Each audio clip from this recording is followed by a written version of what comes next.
ที่นึงเดินโอ้ปวดหลังเยอะเอาโอ้เดินอะไรแค่ไหนโอ้โหอัพนาเบสเอลอัพนาพยายามขึ้นมาแล้วเดินหายังเข้าที่เดินสะบัดคอเดินโอ้ด้านหลังเข้าเดียโอ้เดินตะหมูเดินเยอะเลยน้องกับเต้กันอยู่พอดีขาลื่นขนาดบาดเลยเต้ข้ามรุดอยู่โอ้อีกคนหนึ่งก็วันนี้เดินหาออกมาลากผ่านมาแล้วแย่หรือยังเอ้ย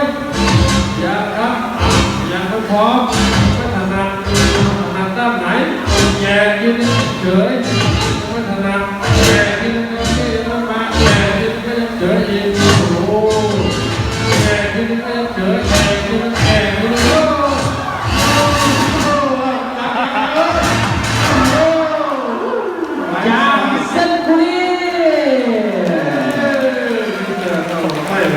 โอ้ต่อครับเจ้าที่ท่านอาจารย์ครับเสียงป๋าสูง